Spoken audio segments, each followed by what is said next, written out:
C'est parti alors pour le webinaire d'introduction à Symfony. Comme je vous l'ai dit, une durée de 20-25 minutes pour vous présenter le framework.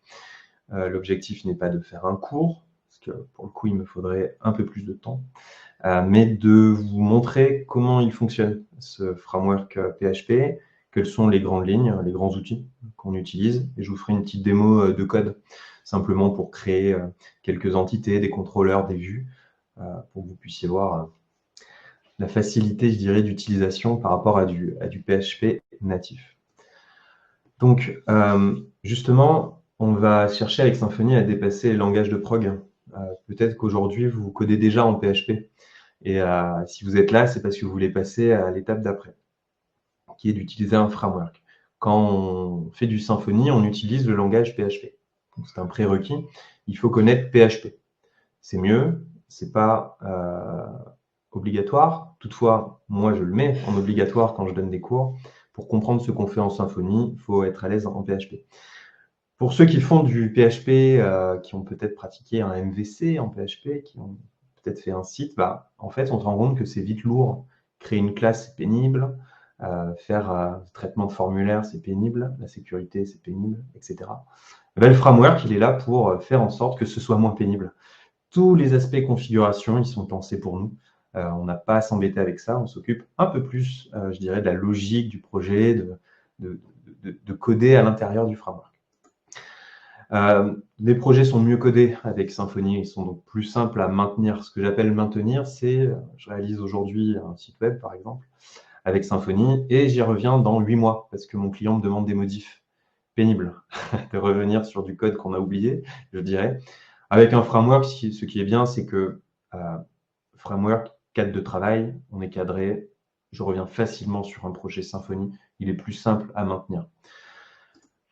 Le travail mieux cadré nous permet de travailler mieux en équipe. Et oui, travailler tout seul, c'est plus facile que de travailler en équipe, généralement, je dirais en termes de tenue de projet en tout cas, étant donné qu'on se comprend bien soi-même.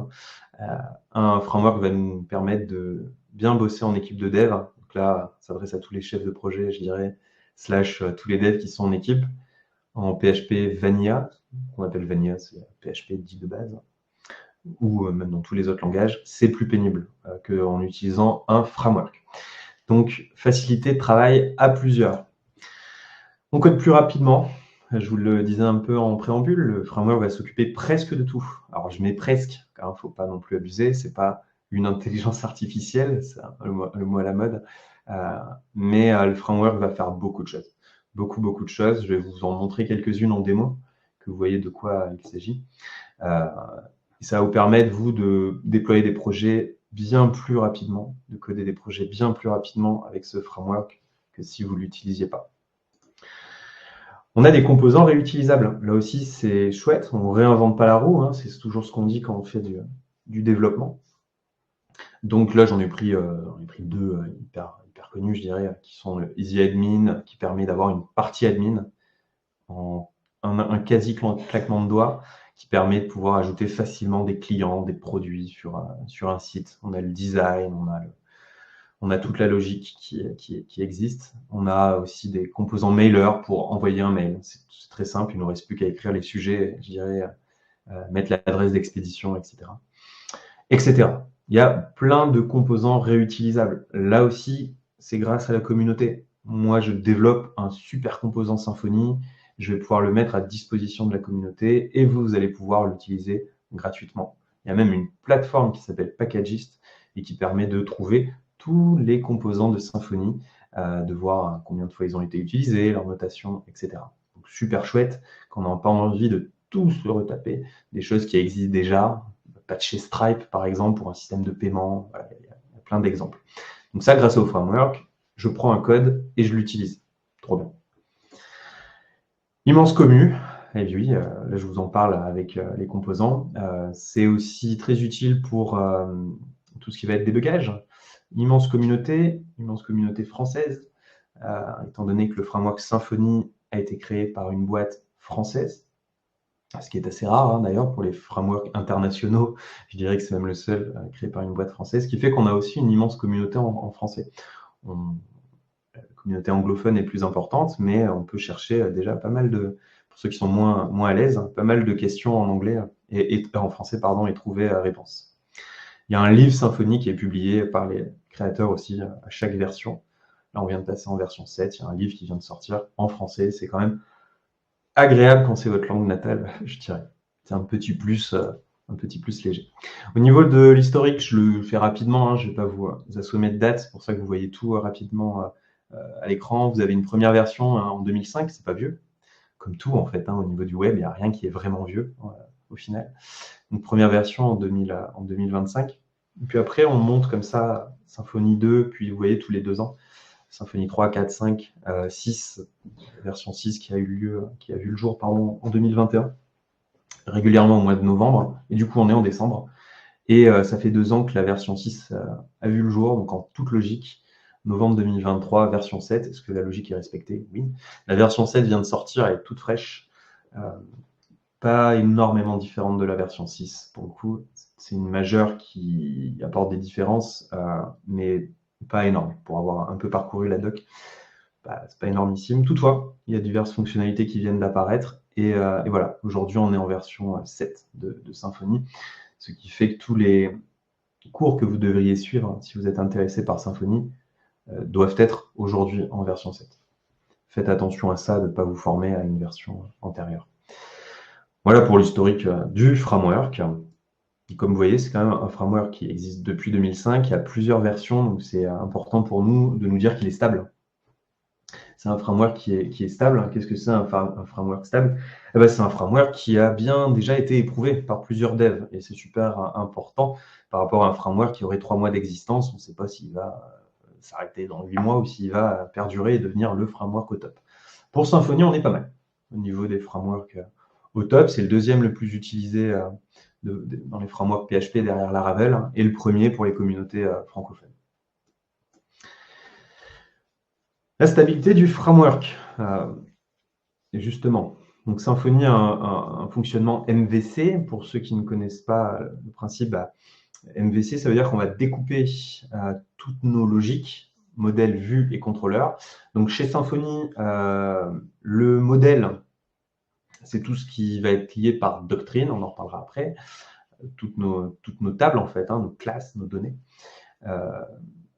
La vue, c'est tout ce qui est dans le template, avec un moteur de template Twig. Là-dessus, je vais vous montrer comment ça fonctionne. C'est-à-dire que vous n'allez pas coder que du HTML, vous allez coder à la sauce Twig, ce qui va nous permettre d'avoir plein de super pouvoirs et de nous faciliter la vie. Symfony utilise ce moteur de template. Et enfin, contrôleur qui est ici. Toute la logique est dans le contrôleur. Je vais vous faire une petite démo. Ça nous permet de séparer. Si vous faites du PHP natif aujourd'hui, vous avez peut-être tout dans un même fichier. C'est-à-dire que dans votre fichier index.php, il y a la page d'accueil, mais il y a aussi la logique de réception des formulaires et il y a aussi les déclarations de classe. Bref, il y a tout dans un même fichier. On va éviter ça. On séparera en modèle vue contrôleur. Et puis, j'ai rajouté quelques points sur Symfony. Il y a toute une partie sécurité. On gère très simplement la sécurité avec Symfony, c'est cool. Pouvoir se créer des utilisateurs, se connecter en tant qu'utilisateur, attribuer des rôles, dire la route www.monsite.fr/admin. Pour y aller, il faut le rôle admin, donc il faut se connecter en tant qu'admin. /client, il faut le rôle client. Tout ça, c'est super simple avec Symfony. Et enfin, le routeur qui est fusionné avec les contrôleurs, c'est de dire si tu vas sur la page /mes commandes, tu vas voir ça. Et ça, c'est le routeur qui dispatche. Mes commandes, ce sera ça, etc. etc. Je vais là aussi vous faire une démo de fonctionnement. Un petit mot, juste une phrase sur API Platform. Je mets qu'une phrase ici parce que je dirais que il faut d'abord connaître Symfony pour connaître API Platform, mais c'est tellement puissant. Le framework Symfony permet d'exposer une API, très simplement, grâce à API Platform. Donc, une API, pour ceux qui ne savent pas, c'est créer des endpoints, c'est-à-dire /client va renvoyer toute la liste des clients. Un post sur /client va permettre de créer un client. Bref, c'est une API grâce à laquelle on va pouvoir faire fonctionner diverses applications. Votre application mobile, votre site web, etc. vont communiquer avec la même API. Aujourd'hui, on a l'habitude de voir des API développées avec Node.js ou avec Spring. Ben, Symfony permet aussi d'en développer et c'est super bien en plus. Ils ont bien fait leur API plateforme, c'est simple d'utilisation et on peut facilement exposer une API. Pour ceux qui sont à l'aise avec Symfony, c'est bien. On peut faire ça, on n'a pas besoin d'apprendre un autre langage / framework. Voilà, c'était un petit mot sur API plateforme. Là aussi, quelque chose que je vais vous montrer, la console qui nous permet de générer. Symfony arrive avec une console qui s'appelle la Symfony CLI. Donc concrètement, la console va nous permettre de générer un nouveau projet avec Symfony, mais aussi de créer les contrôleurs qui comportent la logique. Ils vont nous permettre de créer nos classes. On ne va pas taper des classes en PHP à la main comme on va avoir l'habitude de faire, ou alors en Java, pour ceux qui font du Java. Voilà. On va avoir un générateur de classes. On va juste lui dire, moi, mon client, il a un nom, un prénom, un email, et boum, ma classe va être générée grâce à la console. Plutôt chouette. C'est le maker. C'est pour ça que je le mets ici, juste en dessous de la console, le maker, en fait, qui nous permet de faire ça, créer les entités, le contrôleur, etc. On arrive du coup sur l'aspect propre au développeur, qui est la logique. C'est-à-dire que nous, on ne va pas tant s'occuper de générer nos entités, même si c'est nous qui allons déclencher le maker, mais ça va être fait pour nous assez facilement, tout ça, créer un formulaire, etc. etc. Nous, on va se concentrer sur la logique métier. C'est-à-dire, mon client, il veut que ses visiteurs puissent créer un profil et mettre des disponibilités dans un agenda et que, en fonction de ces dispos, on leur réserve des rendez-vous. Enfin bref, ça, c'est la logique pure. Vous voyez, c'est vraiment on code ce que le client demande. On ne s'occupe pas de tout ce qui est configuration autour. Grâce au framework, on va vraiment pouvoir s'occuper de la logique pure. Bref, en fait, on va pouvoir tout coder tranquillement. C'était juste une petite animation pour illustrer la logique. Au niveau de la base de données, un gros point dans Symfony, on a un ORM, Object Relation Manager, qui s'appelle Doctrine. Autrement dit, vous n'allez pas créer vos tables dans PHP-MyAdmin ou tout autre système graphique, je dirais, pour gérer des tables de base de données. Vous n'allez pas insérer des données à la main, vous n'allez pas vous occuper de tout ce qui est pénible, de taper des grosses requêtes, select étoile, from, client, de faire des where, etc. Non, c'est Doctrine qui va le faire pour vous. Vous aurez juste à lui demander comment ça fonctionne pour avoir tous les clients et lui, il va vous répondre, voilà comment je te donne tous les clients. Je vous ferai une démo là aussi tout à l'heure pour une démo courte pour vous montrer cet ORM, la puissance que ça a. Là aussi, toujours la même idée, on s'occupe non pas de toute la configuration pénible avec la base, des requêtes, etc. Non, on dit juste ce qu'on veut et Doctrine nous le rend. Super. Moins on a de travail comme ça à faire, mieux c'est. Doctrine, lui, donc, il va gérer nos entités. Une classe PHP s'appelle une entité dans Symfony. Donc, Doctrine va nous permettre de gérer les entités. C'est à peu près 80% du boulot. Il va contrôler la requête SQL générée. En fait, on va lancer une commande et Doctrine va s'occuper lui-même du SQL. Et bidouiller PHP-MyAdmin, ça, c'est fini. On ne le fait plus. Je parle de PHP-MyAdmin, mais ça peut être n'importe quoi d'autre. Hein. Si vous utilisez Postgre ou autre. C'est fini, on ne va plus dans PHP-MyAdmin sauf pour voir que ça a bien fonctionné avec Doctrine quand on commence avec Symfony, mais c'est fini. On n'a plus besoin d'y aller. Tout est géré par Doctrine. Voilà, donc concrètement, plus besoin de le faire et on va juste créer des entités, on va juste lancer des petites commandes et Doctrine va se charger de tout pour nous. Eh ben, je vais vous montrer en démo à quoi ça ressemble. Alors, j'ai déjà généré un projet Symfony que j'ai ouvert ici. Vous voyez, je l'ai appelé webinaire. Et pour générer le projet Symfony, j'ai juste eu à lancer cette commande-là qui m'est donnée dans la documentation de Symfony. Symfony New Webinaire, le nom du projet. Je l'ai laissé en 6.4. Je n'ai pas encore pris la version 7, étant donné qu'elle est sortie il y a quelques semaines. Donc là, j'ai juste pris la 6.4. Mais au final, ce sera exactement pareil pour notre démonstration. La documentation de Symfony. Hop. Symfony.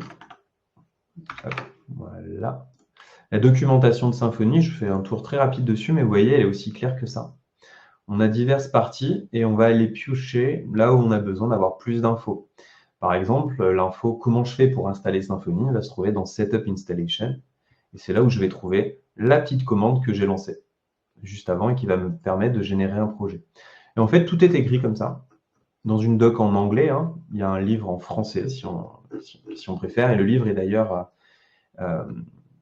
visible sur le site de Symfony. Pour ceux qui vraiment n'y arriveraient pas avec l'anglais, il y a le livre qui dit exactement la même chose, c'est le book ici. Là. Et on peut l'avoir en français avec it. Hop, donc j'ai lancé la commande qui me permet de générer un projet Symfony. Vous voyez, il y a divers dossiers qui sont apparus ici sur le côté. Aujourd'hui, comme vous le disiez, c'est juste un webinaire de présentation de Symfony, d'introduction. Je ne vais pas rentrer dans vous expliquer tous les dossiers, tout ce qui se passe, les mécanismes derrière. Ça, c'est une formation. Pour le coup, il nous faut un peu plus de temps, je dirais, que l'espace d'un webinaire. Là, aujourd'hui, je vais vous montrer que quand on crée un projet Symfony, on a l'arborescence ici, eh bien, on peut très facilement répondre à des spécifications de projet. J'ai pris un projet extrêmement simple, le plus simple du monde. Vous voyez, je vous ai modélisé une pseudo base de données pour bien comprendre. J'imagine que je suis sur un site où il y a des clients et des commandes, vraiment la classique, je dirais. Un client, il a un nom, prénom, un email. Je ne lui ai même pas mis de password. On ne va pas aller voir la connexion. Ça serait un peu plus complexe. Donc, il a juste un nom, prénom, un email. Et puis, une commande, elle a juste le numéro du client, que vous voyez ici, et puis un prix et une date de création. Je vous montre une modélisation parce que dès qu'on commence un projet, site web, on modélise son projet pour savoir exactement de quoi il va s'agir. Bon, là, mon projet il est très simple. J'ai des clients qui peuvent se connecter et créer des commandes. Il n'y a même pas de produit. Ils peuvent juste créer des commandes avec des prix. Premièrement, comment créer les classes, la classe client, la classe commande avec Symfony? Eh bien, c'est le fameux maker dont je vous parlais. Je vais ouvrir ici une console, un bout de terminal. Alors, j'utilise celle de PHP Storm, qui est the logiciel édité par JetBrains pour faire du PHP, mais j'aurais pu utiliser VS Code, ou alors Commander pour taper les commandes ici, ou alors j'aurais pu même jusqu'à utiliser le CMD de Windows. Pourvu que j'ai un terminal et que je sois dans le dossier Symfony, ça fonctionnera. PHP, bin/console, qui va me permettre d'utiliser la console de Symfony. Make .entity. En fait, dans Symfony, il y a beaucoup de make . Ils sont à apprendre pour les plus basiques. Là, je vous montre un des plus utilisés, le make .entity. Je vous avais dit, une entité égale une classe PHP. Et quand je fais un make entity, Symfony va juste me poser des questions. Comment elle s'appelle ton entité? Client. Très bien. Hop. Et après, est-ce que tu veux utiliser Symfony UX Turbo? Je vais répondre non. On n'est pas dans une formation sur Symfony. Symfony UX, c'est autre chose. Je mets ça de côté. Hop, pour l'instant, je mets non. Ça crée mon entité. Vous voyez, ça crée directement la classe client. Je vais voir à l'intérieur, dans le dossier SRC, entité client. Et vous voyez, j'ai déjà ma classe avec son ID de créer. Quelques petites annotations Symfony nécessaires pour créer la base de données. Et derrière, je n'ai plus qu'à remplir mes propriétés. Rappelez-vous, il y avait prénom, c'est un string, et on va dire 50 caractères. Est-ce qu'il peut être nul? Non. Un client doit toujours avoir un prénom. Donc, je réponds non, qui est d'ailleurs par défaut. Et ainsi de suite. Non, un string, 30, nul, non, un email, un string, 100 caractères, soyons larges. Est-ce qu'il peut être nul? Non. Et une fois que j'ai fini, je fais entrer. Quand j'ai terminé, vous voyez, mon entité, elle est créée. Ça, le faire à la mano en PHP, c'est pénible. Là, avec Symfony, j'ai répondu à 3 questions pour créer à chaque fois mon attribut. Ça va hyper vite. Grâce au Maker, je vais pouvoir gérer les relations. Je ne vais pas créer la table commande ici, c'est la même chose, mais je vais pouvoir lier client et commande assez facilement. Des choses qu'on aborde là aussi au sein d'une formation dédiée à Symfony pour bien comprendre, mais ça va être simple de relier client et commande, de dire un client qui est ici peut faire des commandes. Voilà. Grâce, je dirais, au Maker de Symfony, c'est hyper simple. Une fois que j'ai créé mon client là, eh bien, ça c'est la partie M du MVC, modèle vue contrôleur. Là, il y a une partie modèle. Eh bien, je vais pouvoir m'occuper hop, du contrôleur ici. C'est-à-dire que ici, dans Symfony, vous allez très simplement pouvoir dire, dans slash client, je vais lister mes clients, par exemple. Pour ça, il suffira de créer un contrôleur. Ça tombe bien, le maker va le faire pour nous. PHP bin console, make de point, contrôleur.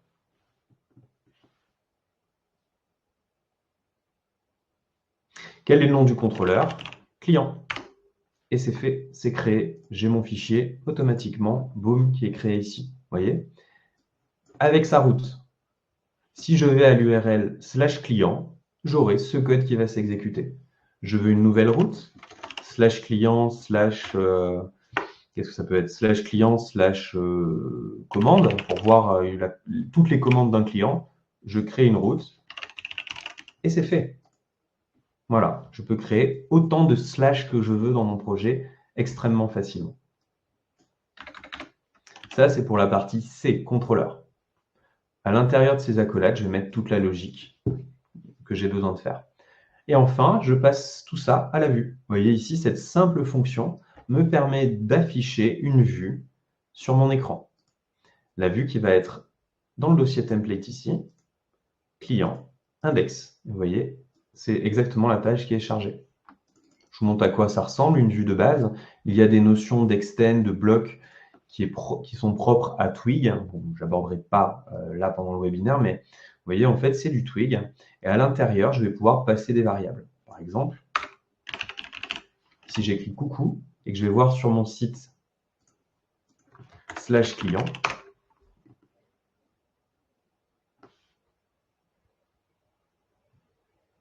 ici, je vais voir qu'il y a marqué coucou. Voilà, avec un joli fond bleu, n'est-ce pas? Parce qu'il y a un style qui est appliqué de base. Et ici, je vois qu'il y a marqué coucou. C'est normal. Je suis sur le slash client. Donc, j'arrive ici. Je charge la vue client index.html. Et dans cet index, au niveau du body, j'ai mis coucou. Je fais passer une petite variable et je terminerai sur ça. Le contrôleur, son but, c'est de passer des variables. Ici, je vais simplement passer une phrase que je note en dur. Avez-vous des questions? Mais on peut s'imaginer qu'ici, je vais passer un tableau de clients que j'aurais récupéré grâce à Doctrine ou toute autre chose. Donc là, je fais juste une phrase. Et hop, dans ma vue, coucou, phrase me permettra d'afficher la variable. Qu'il s'agisse d'un tableau de clients, d'où je vais pouvoir tirer leur nom, leur prénom, etc. ou qu'il s'agisse d'une simple phrase. Vous voyez, en faisant coucou phrase comme ça. Coucou, avez-vous des questions? Et voilà pour l'introduction à Symfony. Vous avez découvert le M, le V, le C, MVC, rapidement, au travers de certains concepts. Mais vous voyez, en quelques temps de formation, on approfondit un peu plus le contrôleur, un peu plus le repository, comment ça marche pour récupérer tous les clients, comment je peux récupérer tous les clients inscrits à telle date, etc. Ça se fait dans le contrôleur. Et après, je charge tout avec une vue. Quand on comprend ça, le reste, c'est plus que du HTML, CSS pour avoir des jolies pages, bien comprendre la logique de Symfony, comment on va tirer des infos, créer des formulaires pour en ajouter des nouvelles. Mais tout ça, ça s'apprend parfaitement. Avez-vous des questions? Est-ce qu'il y a des questions? C'est maintenant que je vais le regarder. Lucas, je ne sais pas si tu reprends le fil avec moi. Oui, mais je vois que j'ai une question. Est-ce que je peux y répondre? Oui, bien sûr, bien sûr, bien sûr. Oui, je la lis. Alors, j'arrête le partage. Hop, pour me la déplacer ici. Est-ce qu'il est possible de migrer progressivement d'un PHP Vanilla vers Symfony? C'est tout à fait possible de migrer, mais c'est pénible, je te préviens. Tout ce qui est migration, de toute manière, c'est pénible. Quel que soit le langage, quel que soit le framework, quand on doit passer d'une version à une autre, ou pire, comme toi, quand on doit passer d'un PHP à un Vanilla vers Symfony, ça se fait, bien sûr, mais il faut juste se dire que c'est pénible. Il faut connaître le framework, par contre. En fait, là où aujourd'hui, tu as toutes tes classes en PHP Vanilla, tu vas vouloir les avoir demain dans des entités Symfony. Donc, tu vas devoir utiliser le maker que j'ai montré et avoir sur un écran ta classe qui va s'appeler, par exemple, recette, parce que tu fais un site sur la recette de cuisine. Et tu vois ta classe Vanilla PHP où il y a marqué nom de la recette, etc., etc. Et tu vas devoir créer tes entités. Voilà. Pour la vue PHP où tu as tout en HTML, tu vas devoir la mettre dans le fichier Twig. Et là où tu as affiché toutes tes recettes sous forme de table que tu récupérerais dans un for each PHP, tu vas devoir utiliser la méthode Twig.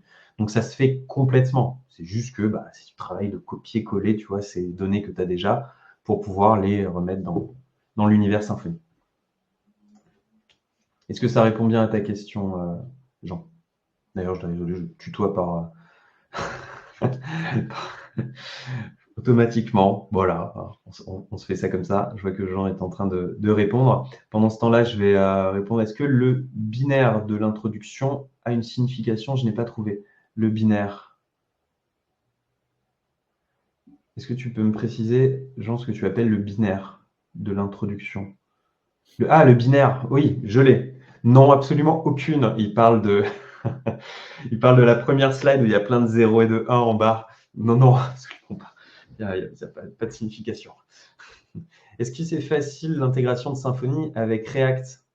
C'est-à-dire d'avoir un front en React et un back en Symfony? Oui, ça marche vachement bien. En fait, c'est même comme ça que ça doit fonctionner. Un projet, je dirais, un site web classique, bien fait, bien pensé. Il va avoir un front aujourd'hui en React, en Vue, voire en Angular. Aujourd'hui, c'est les techno.js dans le front qui vraiment prédominent. Donc souvent, ça va être ça. Et on va avoir un back-office qui, lui, va être fait avec un framework dédié back, donc Symfony, par exemple. Et puis, tout ce beau monde, que ce soit le back Symfony ou le front React, par exemple, vont communiquer avec une même API, ce qui va permettre d'utiliser deux technos différentes, une pour le back, une pour le front, mais en fait, une base de données qui est celle de l'API. Et si demain, on veut faire une appli mobile, trop facile, on la crée et elle communique avec la même API que les trois autres.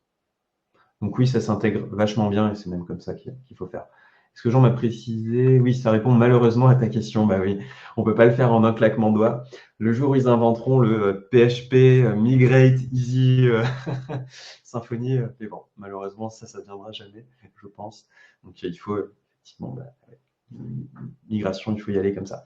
Les avantages de Symfony par rapport à un CMS, très bonne question, comme Drupal ou WordPress.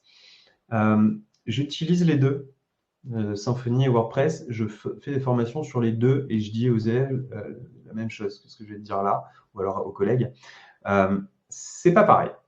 Si demain je dois créer un site vitrine, donc un site vitrine, on s'entend, hein, c'est un site de 5 pages, il peut y en avoir 30, mais c'est des pages assez simples en fait, c'est du texte, des images, des choses comme ça.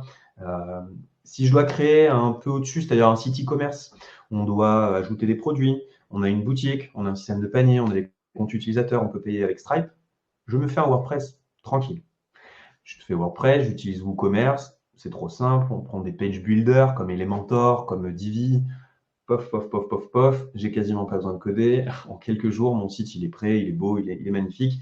Si je suis un peu plus feignant que ça, comme moi, je vais même aller regarder sur ThemeForest, par exemple, des beaux templates qui existent et qui répondraient à mon besoin. Comme ça, je n'ai même pas à m'embêter à coder tout le front. Si mon client a des maquettes, là, je le fais, bien sûr. Mais voilà, le CMS, on va déployer rapidement des projets, c'est le top pour ça. Pourquoi alors utiliser un framework si on peut faire, si le monde merveilleux des CMS me permet de tout faire, dès que ça devient un peu complexe? Je vais avoir des clients qui vont me demander des besoins plus complexes que le CMS va pouvoir faire, mais je vais tellement devoir le bidouiller à l'intérieur pour répondre aux besoins qu'au final, je vais alourdir à mort et il vaut mieux passer par un framework comme Symfony. Donc concrètement, ça dépend de la complexité du projet. Site vitrine, site e-commerce avec juste des produits, des boutiques, etc. CMS. Dès qu'on sort et qu'on arrive sur de la demande spécifique, vous êtes en train de faire un cahier des charges, vous listez toutes les fonctionnalités, il y a plein de trucs spécifiques. Là, le CMS, il ne vous permettra pas d'arriver à vos fins. Malheureusement, il ne sera pas assez puissant, en fait, ce sera trop lourd. Bien que pas impossible, mais vraiment pas assez puissant. Donc React tape dans l'API Symfony, on n'utilise plus Twig. Alors, vous utilisez Twig pour le back dans ce cas-là. C'est-à-dire que demain, j'ai un site à faire. Quel exemple je vais prendre? Tiens, je bosse avec Aesio, là, mutuel. Il y a cette partie-là, c'est-à-dire qu'il y a un front, c'est une petite appli pour les adhérents qui peuvent dessus renseigner, envoyer des demandes de remboursement, des fichiers, voilà. Et ils ont donc l'affichage. Et côté Azure, ils ont un petit back où là, ils peuvent voir toutes les demandes reçues, etc. Le front est fait en React, figure-toi. Le back est fait en Symfony. Donc le front, c'est pour les clients, toi, moi, tous ceux qui se connectent dessus. Le back, c'est pour l'équipe Azure. Et il fonctionne avec la même API. L'API, pourquoi elle n'est pas faite avec Symfony? Elle est faite avec Node.js, mais elle aurait pu être faite avec API Platform. Et à ta question, on n'utilise plus Twig? Si. C'est-à-dire que côté React, les clients, eux, ce qu'ils vont voir, ce sera du React. Par contre, côté back, l'équipe d'Aesio, il faut bien qu'ils aient des vues pour pouvoir cliquer sur un bouton, pour pouvoir traiter les demandes. Et ces vues, il faut bien qu'elles soient codées. Et comme c'est du Symfony, elles sont codées avec Twig. Donc je dirais que le front de la partie back est codé avec Twig, étant donné que c'est du Symfony. Par contre, la partie front, c'est-à-dire visiteur, est codée plutôt avec du React. Voilà. Emmanuel, non, React n'est pas fait pour faire des sites web. Ah, un peu quand même. Les templates Twig sont beaucoup plus stables pour plein de raisons, etc. Bon, React, c'est quand même un peu fait pour faire des sites web. C'est très utilisé par tous les front-end développeurs pour coder des sites web, React.js. À ne pas confondre avec React Native, qui est pour les applications mobiles. Mais React.js permet de coder des sites web. Après, je ne suis pas un développeur front pour ma part, donc je ne peux pas aller plus loin dans l'utilisation de React.js. Par contre, je sais que j'ai plein de collègues frontmen qui utilisent React.js, Vue.js, voilà, et quelques-uns qui font du Angular. Mais c'est bien un framework front pour faire des sites web. Voilà, a priori, j'ai plus de questions. Moi, j'ai une petite question. En tout cas, déjà pour te remercier de ton webinaire, c'était vraiment au top. Toutes les informations, même la démo, etc., c'était vraiment au top. Moi, j'ai une petite question, justement. J'ai mis, comme tu l'as dit sur ton webinaire, c'est une introduction du coup à Symfony. Et du coup, moi, j'ai mis ta formation que tu as créée avec Upskill for IT sur la formation, enfin sur le chat. Oui. Sur le webinaire. J'aimerais bien juste que tu m'en dises un peu plus sur ta formation. Concrètement, le webinaire s'appelle Introduction à Symfony. La formation s'appelle Tout savoir sur le framework Symfony. Donc, effectivement, c'est plus long. C'est 28 heures de formation. Okay. Oui. La formation, c'est l'essentiel du framework. Concrètement, à qui elle va servir? Aux gens qui veulent bosser avec Symfony parce que ça les intéresse. Il y a de la ressource en ligne qui existe. Il y a des bons cours sur Open Classrooms, il y a des bons cours sur Udemy, etc. Et on peut être amené à suivre ces cours-là pour se former. Toutefois, on peut en revenir parce qu'on n'a pas forcément l'interaction avec le professionnel qui, lui, va être là. Et c'est moi ce que je fais dans mes formations. Je vais être là pour vous former, c'est-à-dire vous montrer ce que je vous ai montré, les makers, etc. Mais ça, vous allez le retrouver sur n'importe quel site, n'importe quel tuto en ligne. Moi, mon but, ça va être d'une part de vous donner des expériences entreprises pour vous dire ça, on l'utilise dans tel cas, ça dans tel cas, etc. Et d'autre part, pour vous donner toutes les bonnes pratiques. Parce que savoir comment le contrôleur fonctionne, savoir comment récupérer des données, etc., très bien. On peut le voir, comme je dis, dans divers tutos. Par contre, savoir dans quel cas ça s'utilise, quand je suis confronté à quoi, est-ce que j'utilise plutôt ça ou plutôt ça, bref. Et ça, c'est ce qui justifie, à mon sens, de suivre une formation avec quelqu'un en direct, de pouvoir lui poser toutes les questions, de pouvoir avoir les petits plus. Je dirais que j'ai enregistré des formations vidéo pour Symfony, en fait, pour d'autres entreprises qui j'utilise pour donner des cours, mais tu vas à l'essentiel, tu présentes le framework. C'est vrai que quand on donne des formations, tu fais faire des exercices, tu donnes des infos un peu à côté, tu dis OK, enfin voilà, tout ça. Et c'est ça que j'ai dans le cours sur ForSkillit, c'est que c'est en visio avec moi. Je donne le cours. Voilà, ce qui permet vraiment de ressortir de ça en se disant OK, là je peux taffer avec Symfony, c'est bon. Et d'avoir les bonnes pratiques directes, pas de l'avoir fait en autodidacte et au final de ne pas utiliser bien le truc comme il faut, quoi, je dirais. Ok, ça marche. Merci, ça répond bien. Pourquoi Symfony et pas Laravel? Mais non, pourquoi pas Laravel? Tout à fait, je suis entièrement d'accord avec toi. Laravel est bâti avec des briques de Symfony. C'est-à-dire que dans Laravel, tu retrouves du Symfony. Voilà. Et pourquoi l'un et pas l'autre? Je dirais que ça dépend avec qui tu vas travailler. Concrètement, quand je bosse avec des boîtes, c'est assez rare, mais quand je bosse, je suis freelance moi, avec des boîtes anglophones, du Symfony, c'est Laravel. parce que c'est un framework anglophone. Par contre, quand je suis avec des boîtes en France, c'est l'inverse. C'est quasi, tous, enfin beaucoup font du Symfony. Donc du coup, ça dépend avec qui tu vas bosser. Moi, j'aime bien bosser avec des boîtes françaises, je dois bien l'avouer, même si je parle pas trop mal anglais, mais quand même. Donc du coup, je suis sur ce framework plus que sur Laravel. Toutefois, je fais du Laravel aussi, ça dépend du client. Il ne faut pas se fermer à l'un et à l'autre. Par contre, ce qui est bien, c'est quand on est formé sur l'un, là, on va très facilement sur l'autre, étant donné que c'est vraiment, ils sont faits avec les mêmes briques. Voilà. Emmanuel qui me parle de React. React, le vrai React qui est un projet PHP open source. Je dis, je suis pas un front, donc je vais pas trop aller dans React. Est-ce que ça peut s'interfacer avec Symfony? Qu'est-ce que tu entends par là? C'est-à-dire mettre React dans Symfony pour pas utiliser Twig? C'est ça que j'imagine. J'imagine que ça doit être vers ça que tu veux aller. Je dirais non pour le coup. Utilisons plutôt ce qui nous est proposé par le framework Symfony et pas forcément aller alourdir, sachant que le rechargement temps réel serveur dont tu parles, Symfony va le faire grâce à Symfony UX. Parce qu'en fait, c'est ça qu'Emmanuel veut dire dans son commentaire, c'est que ce qui est bien avec du framework JS, c'est que on va pas avoir de rechargement de page. Je clique sur un bouton, je vais pas avoir le long post du formulaire ou autre. C'est pour ça que les frameworks JS sont la cote aujourd'hui pour tout ce qui est front. Symfony est un langage PHP, donc quand on clique sur un bouton, ça recharge, etc. Mais ils ont lancé ce qu'on appelle Symfony UX Turbo, aujourd'hui ça s'appelle comme ça, bon, bien, voilà, qui permettra d'avoir ces comportements-là. Donc en fait, il va très bien le faire lui-même, pour le coup. Est-ce que vous avez d'autres questions du coup? En tout cas, voilà, il y a eu pas mal de questions posées par rapport à ça. Concrètement, après, il faut s'y lancer dans les frameworks. C'est pas forcément évident. Moi, j'ai appris Symfony quasiment à sa sortie et tout seul. Au début, j'ai eu des échecs, moi, quand j'ai appris Symfony. C'est-à-dire que j'avais appris le framework et j'arrivais à rien, pour être précis. Je comprenais pas bien le MVC, comment il fonctionnait. Donc, c'était vraiment au début, quand c'était sorti. Je comprenais pas les formulaires. C'est un gros sujet dans Symfony, comment utiliser tous les formulaires. Je comprenais pas bien le repository, comment bien l'utiliser, etc. Eh bien, j'étais passé sur un framework plus petit qui s'appelle CodeIgniter pour me faire la main. Mais en fait, c'est parce que je pouvais pas me payer une formation, pour être précis. Elles étaient beaucoup plus chères que ce qu'on a nous ici. Et c'est vrai que j'en avais pas mal chié. Quand j'ai pu me faire une formation financée sur Symfony, là, c'était clairement ça a été bien mieux. Si je vous dis ça, c'est parce que peut-être que certains d'entre vous ont essayé d'apprendre eux-mêmes le framework et se sont cassés les dents.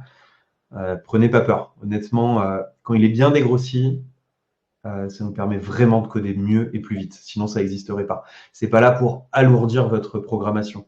Je dis ça parce que j'étais un peu dans ça. Je codais très bien en PHP Vanilla et je me dis, je passais par un framework, ça va alourdir, ça va être pénible. Non, c'est vraiment là pour nous faciliter la vie. Sinon, ça n'existerait pas. Avec plaisir, Jean, pour l'intro et les réponses. Au plaisir de vous retrouver dans une formation. N'hésitez pas à vous connecter sur LinkedIn si vous voulez aussi. Et voilà, au niveau de la formation, donc c'est vrai que chez ForceKit, ils peuvent s'inscrire, c'est comme ça que ça fonctionne. C'est ça. Voilà, si vous voulez en savoir plus sur Symfony, tout le programme est prêt, les exos aussi. Il a été déjà donné par ma part à plusieurs autres développeurs et non développeurs. En tout cas, c'est fait pour ceux qui ne connaissent rien en Symfony. Donc, n'hésitez pas à vous relier dessus, certainement après les fêtes, j'imagine, si vous voulez évoluer votre pratique et pouvoir être employable, parce qu'en PHP Vanilla, personne ne vous emploiera aujourd'hui. Donc, le but, c'est vraiment après d'être employable. Et sur le framework Symfony en France, il y a du boulot. Pour le coup, il y a du boulot. Merci beaucoup, Alan. Merci beaucoup. Et merci du coup à tous les participants d'avoir participé. Et du coup, bonne journée à tous et à très bientôt, du coup, peut-être pour un prochain webinaire ou une formation. Bye bye.